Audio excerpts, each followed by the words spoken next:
I'd like to exploit my position as chair by asking the first question to all the panelists, to all of you, and including and especially Kumas and Vanessa, who we have here, to ask to what extent we've had splendid presentations on both the contents and discontents of the electronic media, and here we are in a relatively new position of doing something with this panel. And I want to ask to what extent a panel like this, being recorded and going to be made available, could be actually, for academics, effective in the real world, do something addressing some of the issues and discontents. Can a panel like this, with the technology like this, make a difference? Can I just spring on you, Vanessa and Kumas? What do you want to see?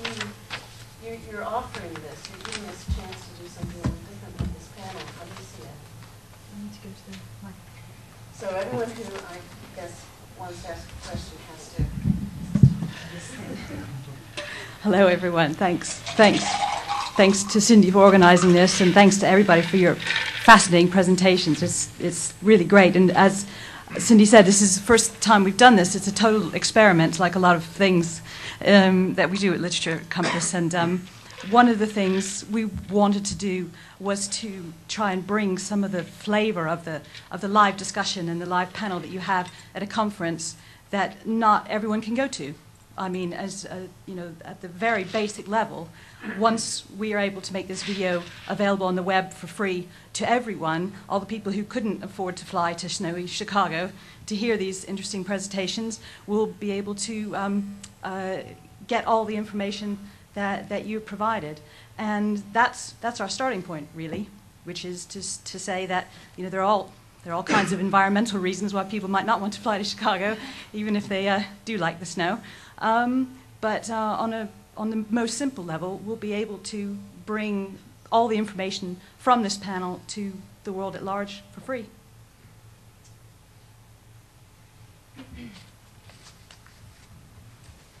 I'm Laura Mandel, and I'm short. No, okay, there.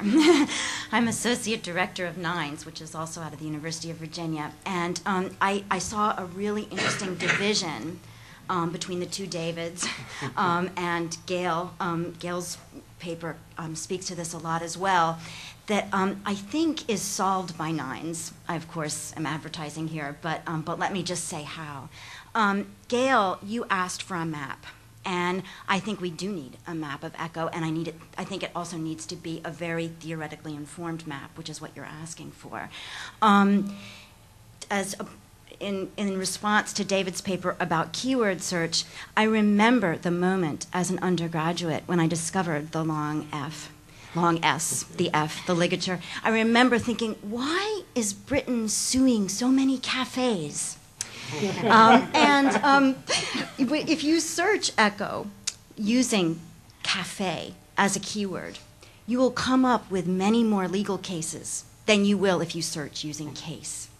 That, to me, is one way of demonstrating the fact that scholars need to shape this material for the public, and need to shape it with metadata that is perhaps not intrinsically part of what David is calling for, leaving ECCO alone.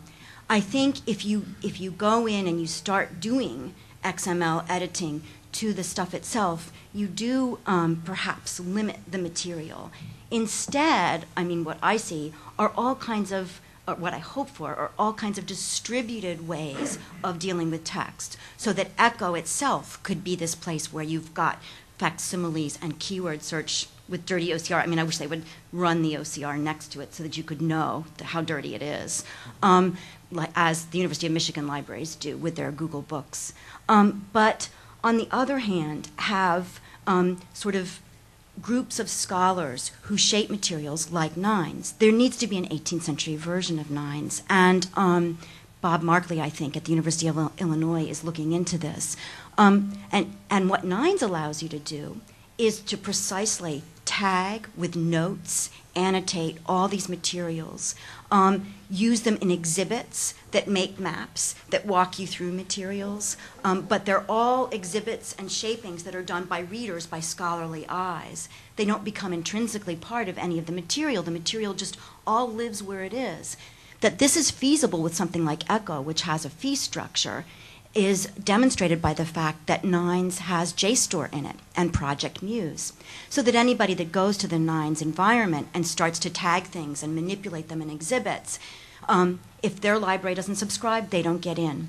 So it is possible to use, to combine free resources, resources that cost money, and all of those things in scholarly research communities like Nines.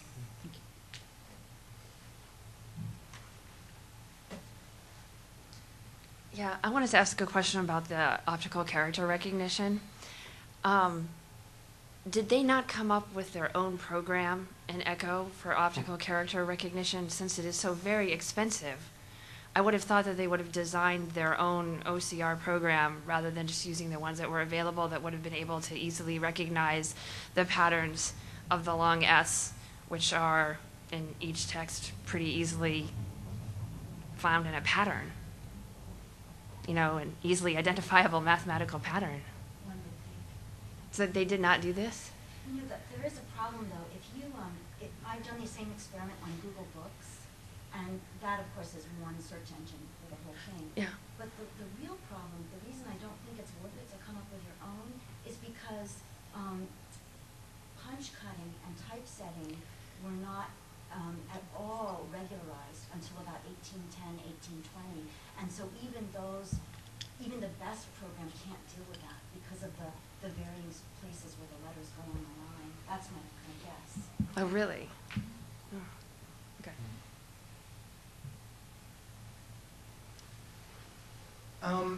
This question is kind of pedagogical and also methodological, I think, a little bit.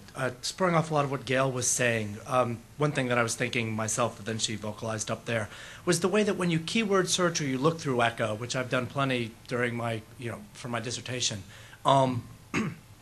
is the way that all texts become equal when you have a long list that you then do date ascending because you want to emphasize a decade, or alphabetical, so you can just get all the works of a certain author under consideration in the same time. And as you're scrolling through the first 10, the next 10, the next 10, the next 10, they do blend together as you start. I mean, I think it's naive to think that we don't, even when we're trying to be the most honest scholars, really look for that keyword search because of the thousands and thousands of pages.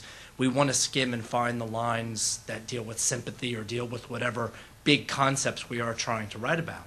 And pedagogically for undergrads, I know at the University of Virginia and at other universities, the use of ECCO and the instruction of it falls to, it's only a 15-week semester, and you give up that day for library instruction maybe to go in. And I know Christine is the only librarian, as far as I know, on the panel here, that to go in and work with the undergraduates, have that instruction day, and then use it back in the classroom.